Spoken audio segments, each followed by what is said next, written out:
Demystifying ESOPs, what are they? Employee stock options plans, or ESOPs as the cool kids call them, are basically like golden tickets. But instead of chocolate, you get company stock, which hopefully is more valuable.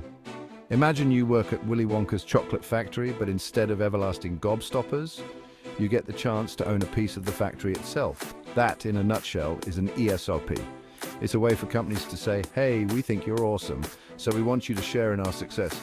Instead of just a pat on the back, which doesn't pay the bills, you get the opportunity to buy shares of the company at a special price. Think of it like a VIP pass to invest in your own company. If the company does well, your shares become more valuable. You could make a pretty penny. But like with any investment, there's always the risk that the company's value could go down. In a nutshell, ESOPs are all about aligning employee and employer interests. It's a win-win situation, ideally, but like any good deal, it's essential to understand the fine print. And that's what we're going to delve into next. ESOP jargon cracking the code. Now let's decode some of the jargon that makes ESOPs sound more complicated than they need to be. Don't worry, it's not rocket science. Unless your company builds rockets, then maybe it is. First up, we have the grant. This isn't a grant like the ones you apply for with a ton of paperwork. This grant is basically the company saying, we're giving you the option to buy X number of shares at Y price. Think of it as a reservation at a fancy restaurant. You have the option to dine, but you don't have to eat if you don't want to. Next, we have vesting. This is where things get a little tricky. Vesting is like a probation period for your options. You don't actually own them outright immediately. The company sets a vesting schedule which outlines when you earn the right to buy those reserved shares. It's like slowly unlocking a treasure chest over time. Then there's the option itself. This isn't a choose-your-own-adventure situation. An option simply gives you the right, but not the obligation to buy company stock at a predetermined price, known as the exercise price or strike price. The exercise period is the window of time during which you can exercise your options, meaning you can finally buy those shares at the agreed-upon price. And finally, we have intrinsic value and fair value. Intrinsic value is the difference between the current market price of the stock and your exercise price. It's basically how much money you'd make if you exercised your options and sold the shares immediately. Fair value is a bit more complex as it takes into account various factors like the time value of money and volatility. Think of it as the price someone would be willing to pay for your options in the open market. The ESOP timeline from grant to golden eggs. So, how does this whole ESOP thing play out in real life? Let's break it down into a simple timeline. Step 1, the grant. This is where it all begins. Your company decides to be awesome and grants you stock options. You get a piece of paper, or more likely an email, that says something like, congratulations, you've been granted options to purchase 1,000 shares at $10 per share. Step 2, the vesting period. Now the waiting game begins. Let's say your options vest over 4 years with a 1-year cliff. This means you don't get any shares until you've been with the company for at least a year. After that, you vest 25% of your options each year. Step 3, the exercise period. After your vesting period, you can finally exercise your options and buy those shares. You've earned the right to buy them at that sweet, predetermined price. Step 4, the payoff, hopefully. Once you exercise your options, you officially own those shares. You can hold on to them, hoping the price goes up, or sell them for a profit.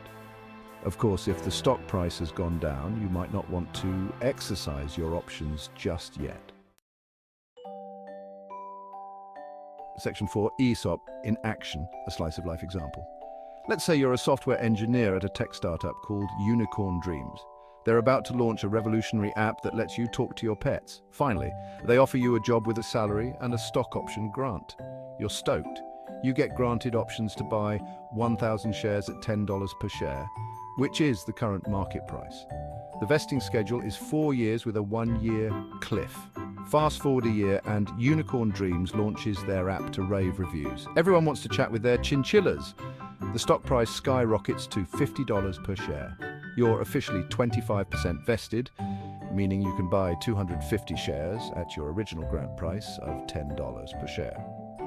You decide to exercise your options, spending $2,500, 250 shares times $10 per share. You now own 250 shares of Unicorn Dreams, worth a whopping $12,500. 250 shares times $50 per share. Not bad for a year's work, right? Of course, this is a simplified example.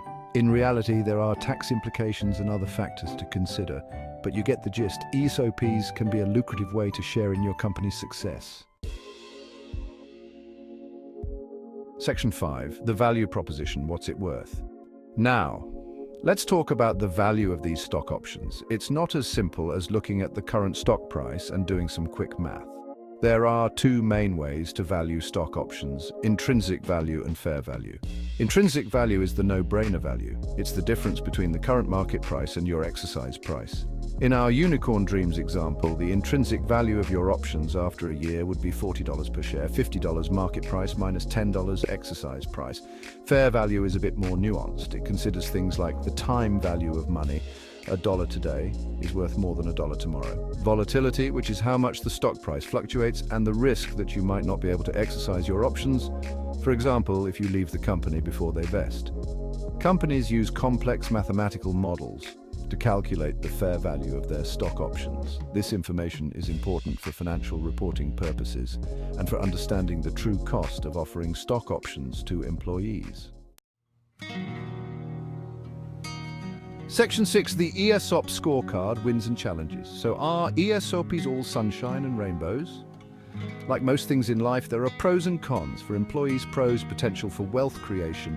If your company does well, your stock options could be worth a lot of money. Sense of ownership. Owning a piece of the company you work for can be motivating and make you feel more invested in its success.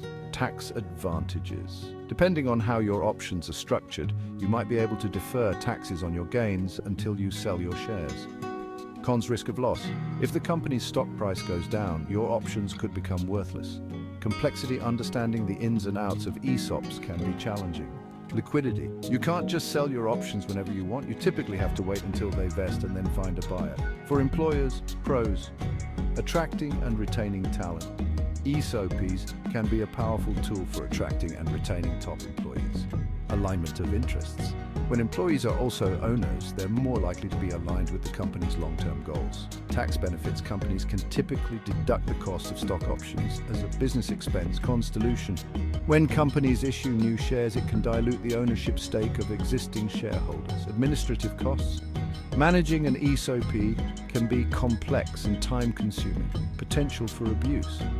There have been cases of companies manipulating their stock prices to benefit executives at the expense of employees.